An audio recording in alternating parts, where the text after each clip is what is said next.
And welcome in this edition of Press Box Live on this Wednesday night, the 13th of April, is brought to you by C3 American Exteriors. Go to their website at c3america.com to get a brand new roof for just the cost of your insurance deductible. I know these guys. I trust these guys. I like these guys at C3 American Exteriors, and they do incredible work when it comes to roofing or any part of the exterior of your home. Speaking of somebody who does great work, is gambling.com's Bill Ordine. And Bill, boy, you joined gambling.com at a incredible time. They must have really needed you, didn't they? Well, they wanted to have more coverage Yep. of both the legislative and the business side of online gaming and sports wagering. And as you know, Stan, I've kind of kept tabs on this for quite some time now. So well, yeah, you really taught me, back in your days when you were with us over at Pressbox, and you still do some editing with us. But yes. you taught me a tremendous amount about the legislation and what was going to happen. So kudos to you, and gambling.com's got a great writer. Well, thank you very much. And so far, it's been a lot of fun. And obviously, a lot has been happening. Certainly, you're concerned about what's happening here in Maryland, but really, it's all over the country, Stan. Well, it is all over the country. And I do want to ask you at the outset tonight, and by the way, our normal Wednesday night Zoom with Gary Stein was scheduled this week to be on tomorrow night. And I jumped at the opportunity to get Bill.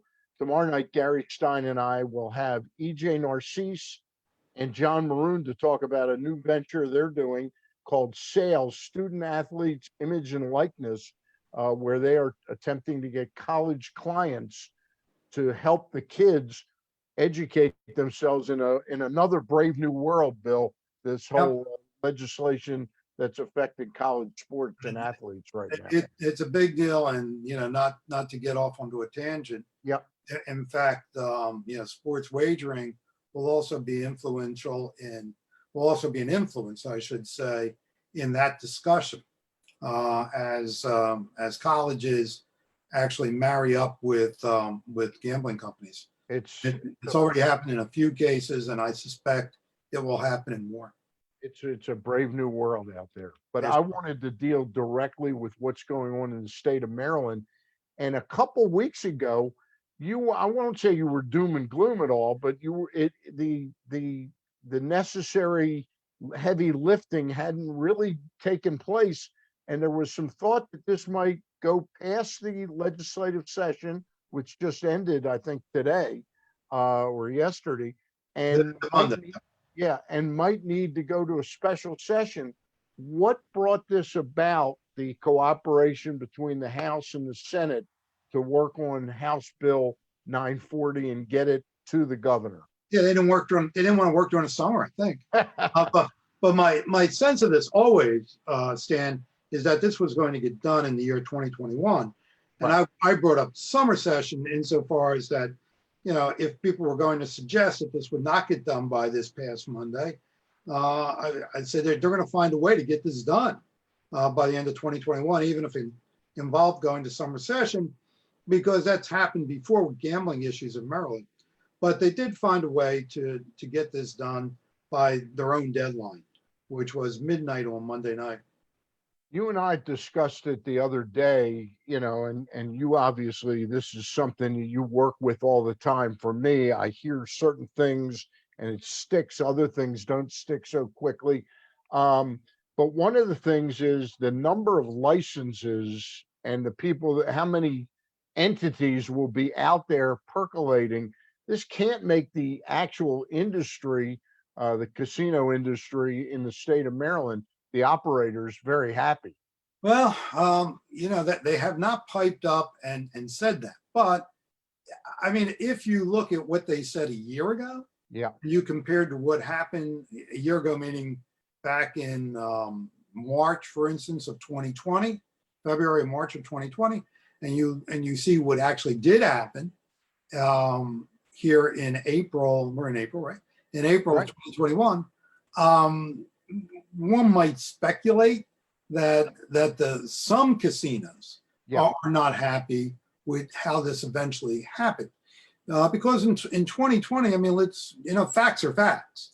In 2020, there are arguments coming out of at least, one casino operator that all the licensing should be confined only to casinos. They didn't even right. want to And race not even have an online component, right? No. They wanted online components. Okay, Absolutely. but it had to go through the casino, right? Well, yeah, they were looking to tether, uh, although they didn't say that specifically, one could infer that they wanted the retail licenses only in casinos Okay. and that you would tether online licenses to those licensees who had a retail license. And this is part of the new vocabulary. An actual bricks and mortar sports book is called a retail sports book, one that you use on your smartphone or your iPad or your desktop computer is online. So, so the casino, or at least one casino, live, was quite specific in saying that. Yeah, I remember our friend Joe Weinberg saying that very thing that he. Right, exactly. Yeah, I mean, Weinberg was the guy who kept saying it about 13 months ago. But at the end of the day, So, but now they've opened, as you just made the point, there are apparently over 100 licenses combined available. Now, do I think every one of those licenses will be matched up with an applicant? No, I can't see that at all. It won't happen. It seems to be at this point virtually impossible. But when you've got that many potential applicants out there, it certainly runs counter to what the feelings were a year ago among the certain people in the gaming industry here. that number of options for people to be out there, am I right? Is the number 60 For online. for online For online. licenses? Right. Yeah. And that means somebody like Pressbox or a restaurant, a place where people go to watch a lot of sports events, they could attempt to try and get into this business. Well, Correct? I would say this, and again, I want to make a distinction between retail and online. Right. The likelihood of a sports bar, for instance, getting involved in the sports gambling business Mm-hmm. is likely as a retail operator and not as an online operator. Okay. And those licenses specifically are in, not to get too technical about it, but there's an A class of retail and a B class, and then the online is a C class, if you want to put it in those terms. And when you talk about operations like Pressbox, for instance, Right. or a sports bar wanting to get into the sports gambling business, it's most likely as a retail licensee. Okay. Where it would be on the premises. Okay. Now that doesn't mean that Pressbox couldn't apply for an online license, but that's going to be a lot more expensive, Right. and it's going to be a lot more expensive to operate and require a great deal more expertise. And a small operator, again, let's use the examples you used, would have to go out and partner with people who have that kind of technological expertise. Right. The technology is the main cost of this beyond the yearly licensing. Yeah, it would be an extraordinarily expensive deal for people to do. I mean, I've seen it done in other states because, as you know, I kind of cover the subject matter from 30,000 feet. And quite specifically, I've covered and interviewed people of a small operator in Tennessee that's trying to do this on their own. They've never been in the sports gambling business before. Their original business was in the retail financing loan business. They had stores where they lent you money, and then they decided to get into the sports gambling business online in Tennessee. So I've seen this happen in other places, but it is a real tough nut to crack. Bill, you told me something that was absolutely fascinating the other night. We know that there's going to be bricks and mortar at Camden Yards and at M&T Bank Stadium. Yeah. We don't know yet what the schedule will be. Like, will the Orioles at Oriole Park, will they open every day, all 365 days a year? Yeah, the answer or is it just 81 dates? But you told me no, it's going to be every day now. you told me that the Washington football team can't call them the Redskins anymore. They have actually been granted a license themselves to be the sports book. Is that correct? Well, not exactly the sports book, but you're close. You're close. Okay. The Washington Snyders are able, were licensed in the state of Virginia. State of Virginia only has online sports wagering, right? They don't have casinos yet. They plan to have them, but there is no opportunity to have retail sports books in Virginia. There's no places to have them, but Okay. they do have online sports. Online gaming, right?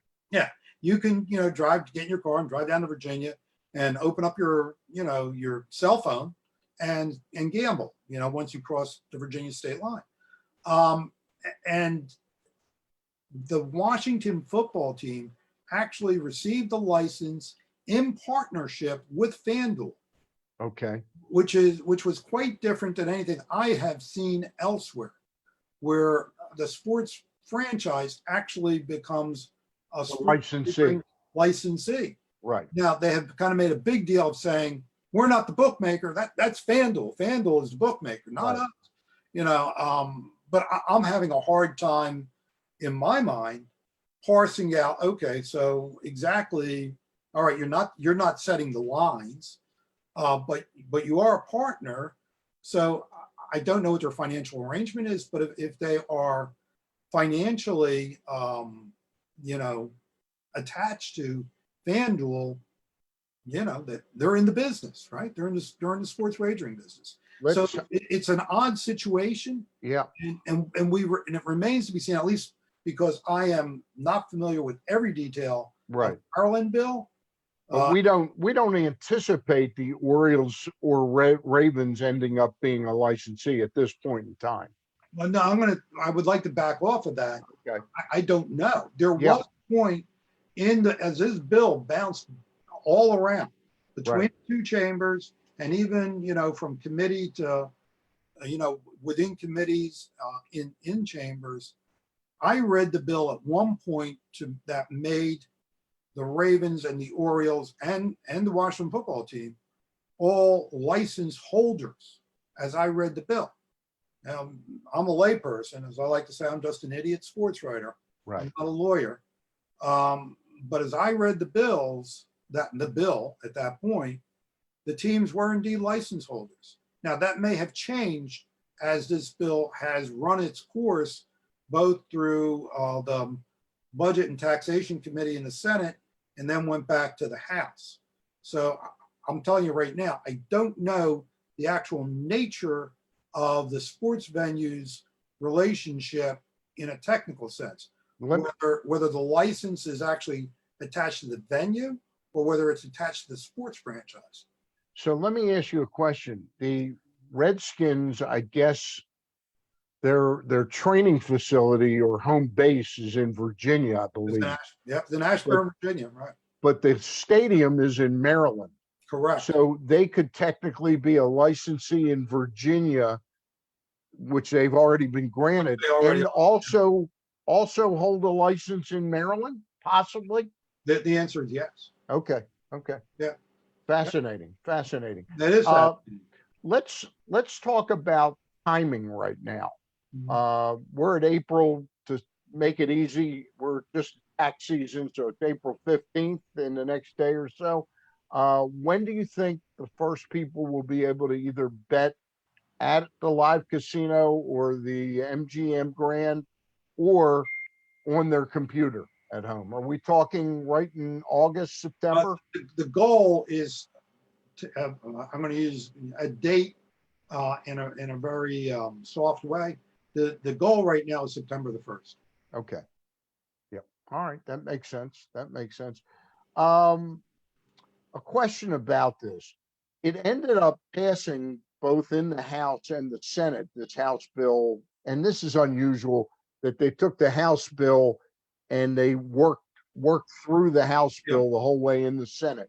What were the votes like in both legislative chambers? Overwhelming. Senate was 47-0. Passed 47-0 on final roll call in the Senate, as I recollect. And it was gosh, over in the house, I'm getting probably the specific numbers wrong. I think it was like 116 to 22 or 116 to 12. And anyway, it was overwhelming in the House as well. And in the Senate, it was unanimous. Okay. And it really doesn't matter. It could have been by one vote, but it was. Everybody I've talked to that is involved with a casino or knows this is not saying that for any one business, this is going to be a boom. It's going to be an add-on to the existing gaming that's in the state now. But for the state coffers, this could be pretty big, couldn't it? Well, it'll be okay. I think when we talk about sports wagering, you always need to temper the enthusiasm for how much money is actually involved. The casinos have always made the point that the reason it's important to them is to bring people into the building. Right. So they spend money doing other things, whether it's food and drinks or slot machines and blackjack tables. The casinos would say we want it as an added amenity. Yep. Online is where the real money is. As I've always said, the real money in sports gambling is gambling online. In Jersey, for instance, I believe 92% of all the sports wagering is done on the internet. Will most of it be done on our devices, Bill? Yes. Our computer, our tablet, more phone and tablet than actual sit down at the computer. Yeah, especially as the public matures into this. There's a real learning curve here. Yeah. And the learning curve applies to the public, actually, more than anyone else.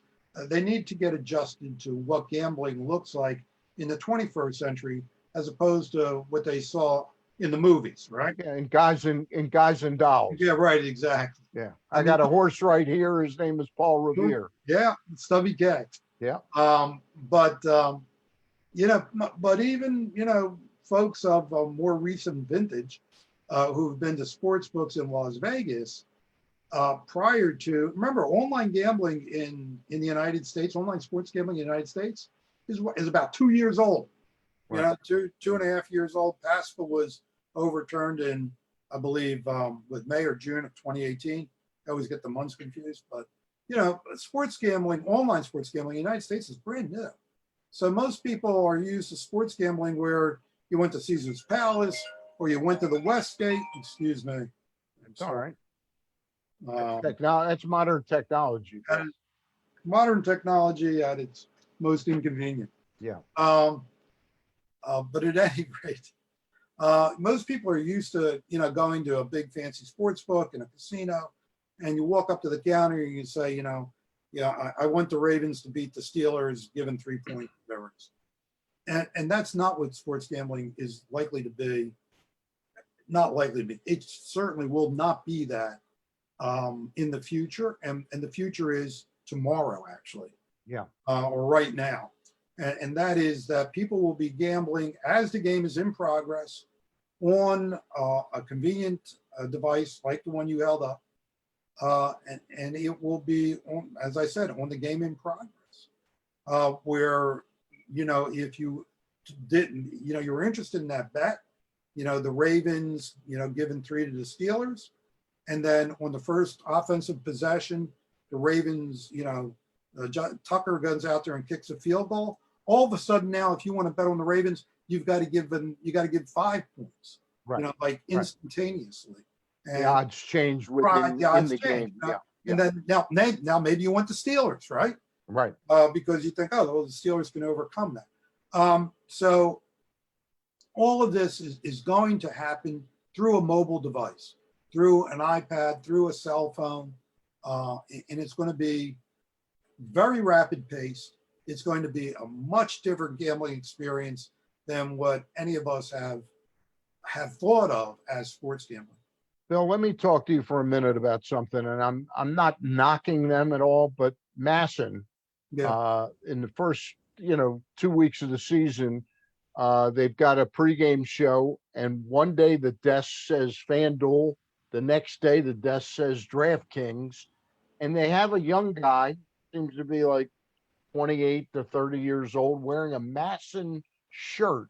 Yeah. So they're clearly trying to say he's not an employee of the sports book, FanDuel or DraftKings. He's our employee, and he's basically spitting out, regurgitating all these numbers.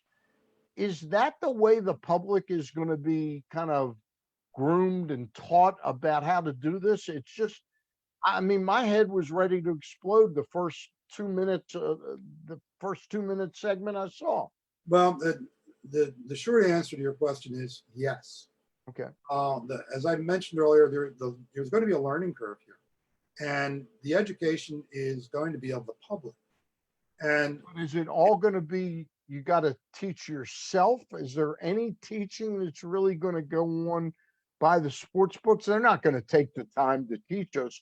So where's the learning curve? well, There has to be some learning. yeah, the sort of thing that you just described, where there will be broadcasts. For instance, DraftKings remember you and I have always talked about the Brent Musburger Yeah. broadcast out of the They sold that company, didn't they? DraftKings just bought it, Right. I think for $100 million. Right. God So, bless the Musburgers. yeah, right. So, that will be the sort of thing that forms the foundation of educating the public. And the public will, have to be proactive in educating itself Yeah. and becoming more familiar with how gambling operates in the 21st century. So, look, I mean, your point is well taken. And that is that, gosh, this is moving so fast. How is an average Joe supposed to figure it out? But you got to take advantage of the information that's being offered, Yeah. like the stuff that you're talking about en masse. And while it may be gibberish to your ears, Yeah. this sports gambling business has become a young person's game. Yeah, it really is. Because really. it is a field that is heavy on analytics. Yep. And data. And and if you look at the initial models of DraftKings and FanDuel, they were fantasy sports. Yep.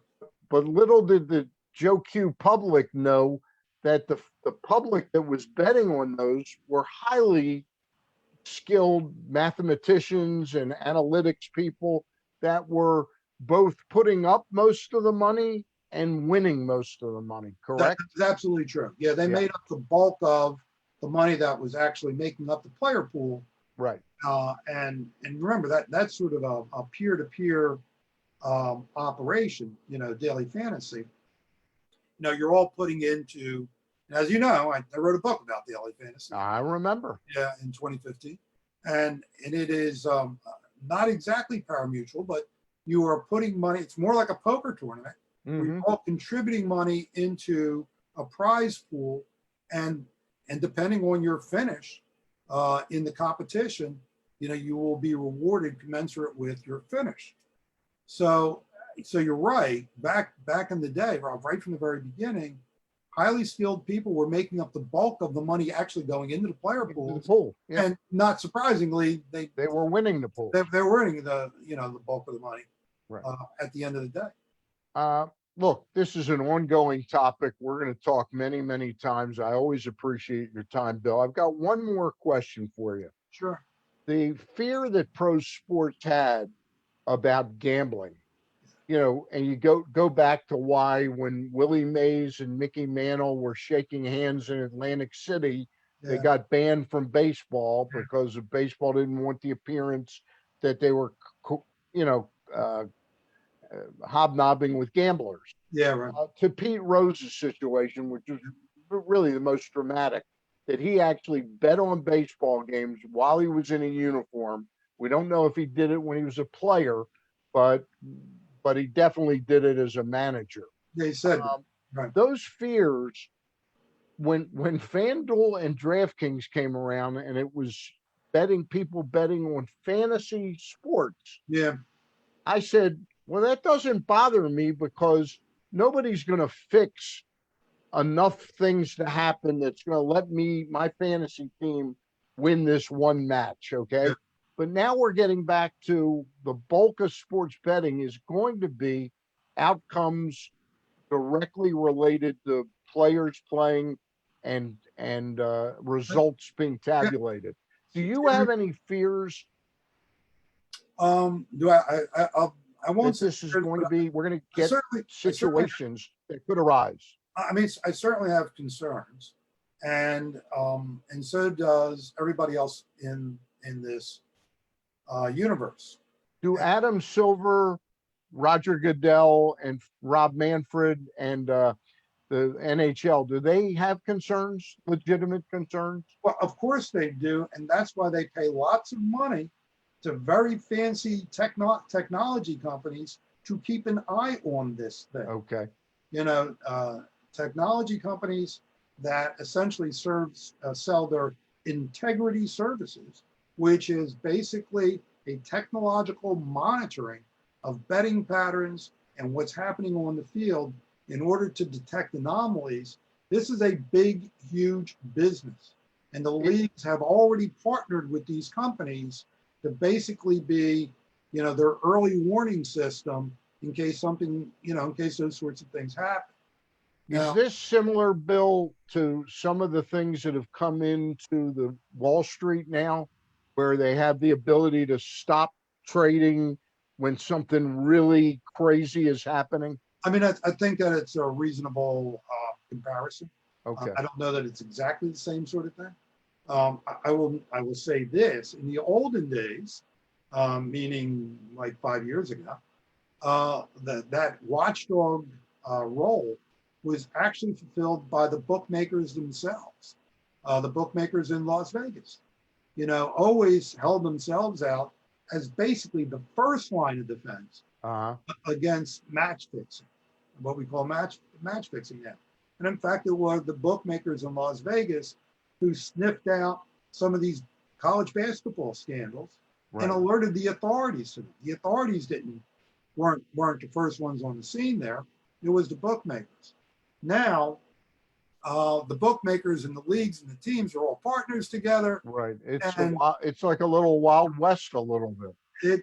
It's a much more complicated, and in terms of the connectivity among all the players. So consequently, you need these very fancy companies who specialize, and most of them, by the way, are European, from the UK. I mean, almost none of this is homegrown because we don't have the expertise here in America to figure this stuff out. So we have to go overseas and basically import this expertise because they've been at it for 20 years. We've been at it for 2 years. So so that's why the leagues have to go out and hire these very fancy technology companies to mind the score. Bill, thank you very much for coming on tonight on such short notice, but I didn't want like a week or 10 days to go from the point where the legislation was signed or passed and it was a fait accompli. So I really appreciate it, Bill. My pleasure. Glad to be here. All right. Pressbox Live is brought to you by C3 American Exteriors. Go to their website at c3america.com to get a brand new roof for just the cost of your insurance deductible. These are guys I know, I like, I trust. C3 America.com. The company is C3 American Exteriors. For Bill Ordine, I'm Stan the Fan. Gary Stein and I tomorrow night will talk about another brave new world, the name, image, and likeness world that's being introduced into college sports to benefit college athletes. For everybody, good night. We'll see you tomorrow night.